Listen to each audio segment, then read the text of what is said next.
Welcome back to the Mental Dietitian Podcast. I'm your host, Ahren Lynch-potter, and this is episode 96. Today, I'm going to talk about my experience with doing a 2-day fast. Fasting is a massive fad right now, but it has been around for thousands and thousands of years. Every major religion does some kind of fasting, whether it's Muslims with Ramadan, whether it is Christians with fasting over Easter and Lent. And old Gandhi was known for fasting. It's in Buddhism. If you are a Sikh, there's also fasting. In every major religion, there is some kind of fasting going on. Why? Why has this been a thing for thousands of years? Is it healthy? Is it not healthy? Should you do it? What are the benefits from it? What was my experience with it? I'm going to answer all these questions today in this podcast. And first and foremost, it was a wild ride. I've never done a fast longer than 24 hours. And I promised myself I would do it before January 10th, and I completed a 2-day fast. So the number one thing that I learned from it was the amount of time I spend per day thinking about food, which was very interesting. It's almost like I wouldn't say it's an addiction, but I do believe we spend too much time eating. A lot of us in society spend a lot of time eating when for tens, if not hundreds of thousands of years, our ancestors did not eat the way that we eat. We have such abundance with our food more than any other time in history that we can eat 4 or 5 meals a day if we wanted to. For tens of thousands of years, most of our ancestors maybe ate once or twice a day, if that, because they didn't have a choice. So why is fasting such a fad at the moment? I believe, number one, a lot of really successful people talking about it. For example, if you follow the UFC at all, Dana White posted his results after doing an 86-hour fast, and he has totally done a full 180 with his health. He was on the brink of death, apparently. Absolute death. He looked like he was very overweight, looked very inflamed. I just remember seeing pictures of him. He looked like a very inflamed, unhealthy man. He's done a complete 180. He talks about how much fasting has been a part of that 180, because when you are fasting, here's some of the benefits. Number one, you go into ketosis after about 12 to 18 hours, which switches over the use of glycogen and carbohydrates as a fuel source. And you start burning your own body fat as a fuel source because there's no more food coming in. There's no energy from the food coming in anymore, so your body needs to change something. This can be quite uncomfortable. For me, I had quite a bad headache, and that's what usually happens kind of in that 18 to 24-hour range. I started feeling kind of a bit of a headache, low energy, but then you switch over to using ketones as a fuel source, which is burning fat, versus glycogen and carbs. So that's one thing. That's that one benefit, which obviously has helped people like Dana White lose a lot of weight, things like that. So you start burning your own body fat as a fuel source. Another thing that happens is something called autophagy. So what autophagy is when it means to break down. You start actually breaking down the debris and it's like a cleanup crew in your body. You start cleaning up cells, rejuvenating cells. This also feels quite uncomfortable. You also feel very low energy. You're basically cleansing toxins, rejuvenating cells, rejuvenating cell membranes. This can also be uncomfortable. But there's a lot of research, and Dana White has talked about it with the help of some people in his life, like Gary Brecker, people who know a lot more than I, very famous doctors, that it can really help with cancer prevention. So it can help with cancer prevention because you are basically constantly detoxing the cells that may turn into cancer. So what is a cancerous cell? Cancerous cell is a cell that mutates. It's not moving. It's stuck and it starts cancerizing. Cancerizing maybe isn't a word, but it starts metastasizing is the correct word and starts, it's an unhealthy cell, right? So what can fasting do over a 3 to 5 day period? It can basically rejuvenate all those cells, clear your system from a lot of these cells. And you can do your own research. I'm not a doctor. This is not a prescription to do fasting at all. I'm just a guy that wants to learn about how to be the best human being I possibly can. I want to live a very long time. I'll be very honest, I'm very scared of cancer. My mum had cancer when I was 19 or 20. I do believe I still have some emotional things that I need to do around that. It scares me. It scares me a lot. It's one of my greatest fears is to be a healthy person like I am now, and all of a sudden find out I have it. And it also transcends into the fear of death, which is a basic human fear. But if you listen to my podcast with Marcus Bledinger, who's a good friend of mine, he helps and talks about this a lot with people, where if you identify with your physical body, the older you get, the more miserable you'll be because you're identifying with something that is aging and is temporary. So if you identify with people, places, things, looks, beauty, anything that is part of your meat suit or the external world, that will obviously create suffering.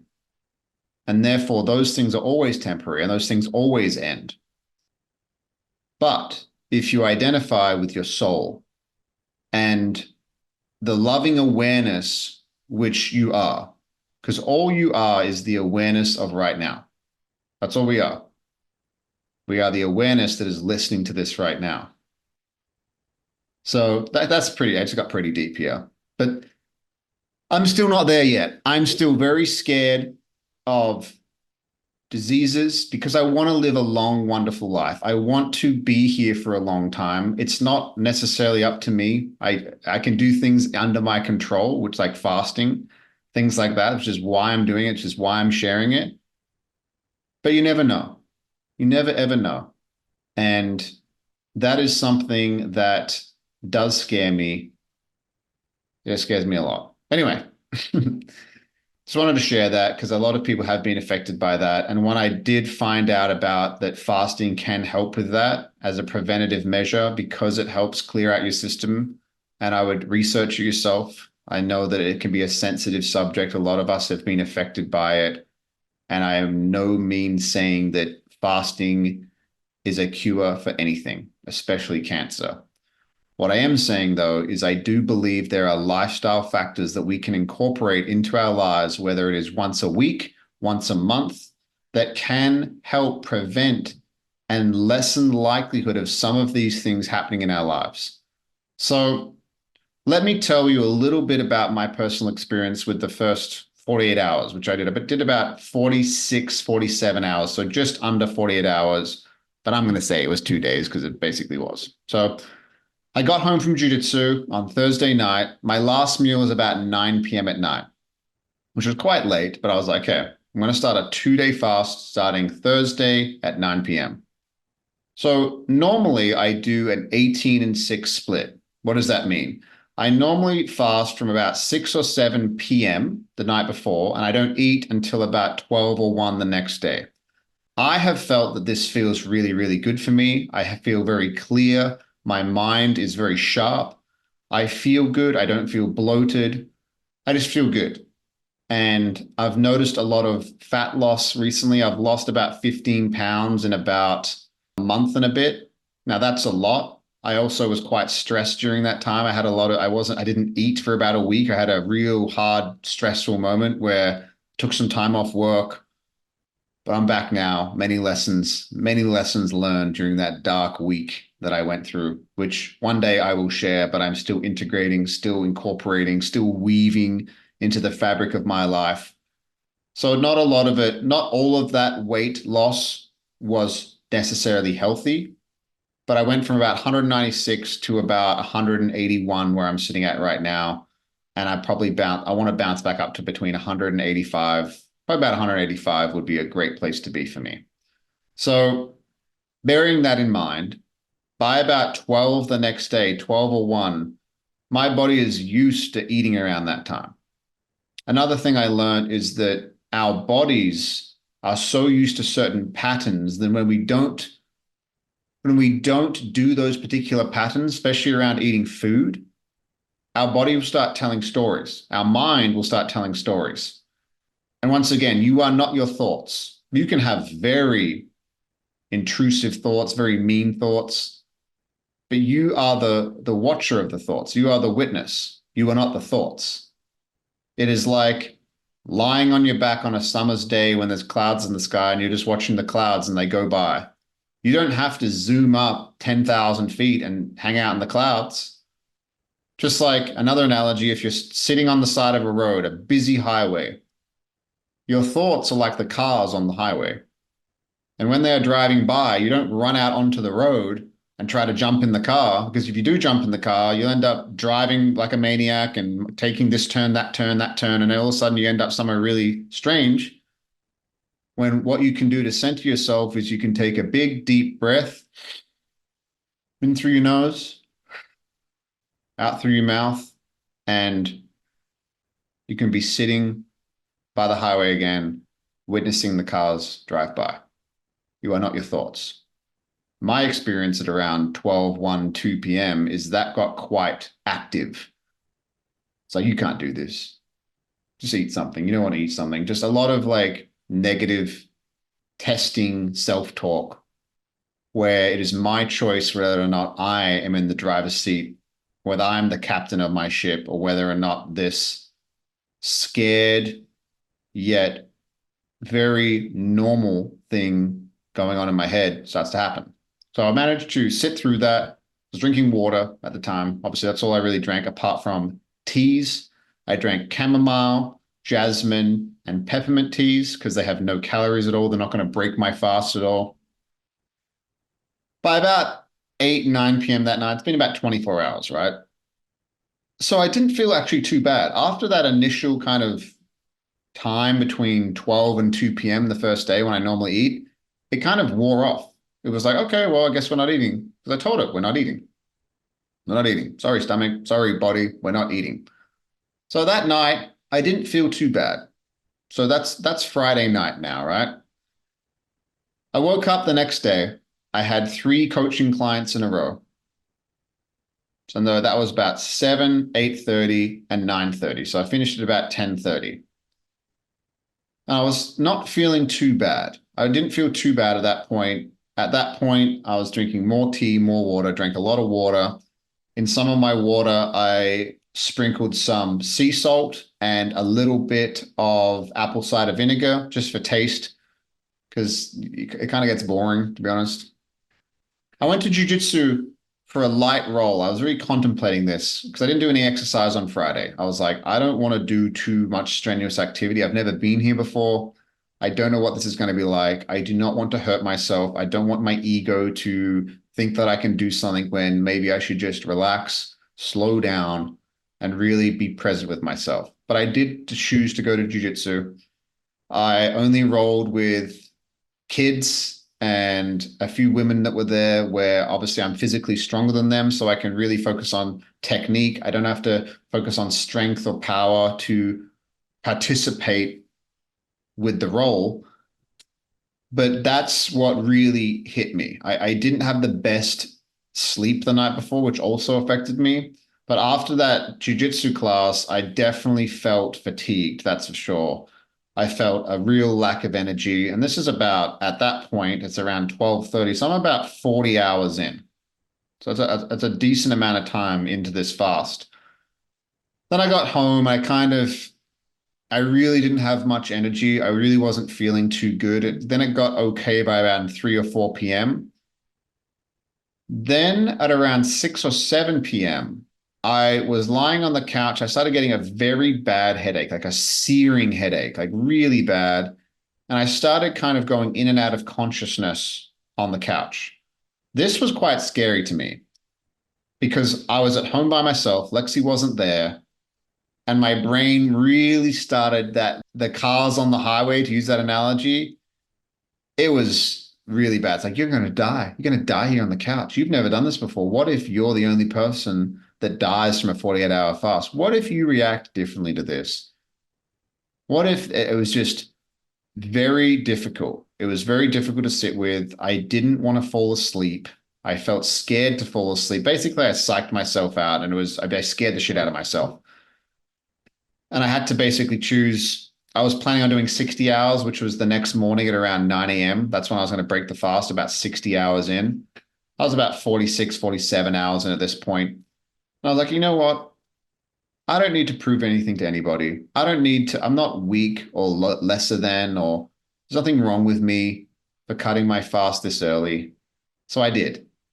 And I had some bone broth to break the fast, which is the best way to break a fast from my research. It's full of collagen, it's full of protein. It's a really nice thing to break it with some hot bone broths. And I sat there. And another thing I really realized from this fast is my appreciation for food. A lot of the time when I eat, I'm not present with eating. I'm just shoveling it into my mouth, maybe on my phone, maybe watching a show, maybe just thinking somewhere else up in my head. And those first few sips of bone broth were absolute bliss. It was just like amazing. The next thing I ate was this. This was the real thing. This blew my mind. Was half an avocado with a little bit of salt on it and a little bit of pepper. And I got the spoon. I remember looking at it and I was like so grateful for it. I remember taking little kind of spoonfuls and putting it into my mouth. And I was like, wow, wow, wow, wow. Unbelievable. Just tasted so, I've never had an avocado taste like an avocado that much. It was amazing. After that, I had 2 eggs on some sourdough bread with some butter on the sourdough bread and some salt and pepper on the eggs. And that was also unbelievable. That was about 9 p.m. that I finished kind of eating that. So I didn't eat much, just a small thing. And the next day, I had a few more eggs in the morning and I slowly went back to normal eating. So what I learned from that is that your thoughts will attack you when you're very uncomfortable and they will really try to sabotage you. And if you've never been somewhere before, sometimes you don't know whether or not it is a defense mechanism trying to keep you safe, or it's just something that you need to learn how to be with. Next time, I do intend on doing 60 to 72 hours, a 3-day fast, to see what that is like. Now I know what it's like. I believe that I can push through that part. And I do believe that it was because I didn't have a very good night's sleep the night before. So I definitely want to research it more. I definitely want to learn about it more. I definitely want to see how it feels for me, incorporate this fasting into my life so that I can use it as another tool in my tool belt to be the healthiest human being I can be and to just live a great life where I'm not tied to food. I don't have to eat every 3 hours, otherwise I'm going to lose my mind, which is how I used to be. I used to get hangry after 2.5 hours just because I created that pattern within myself, which means I'm just a slave to my stomach. So I don't want to be a slave to anything. I want to choose how I live my life, not my stomach. So if you enjoyed this episode, please share it with other people. There's a lot of people looking at this right now.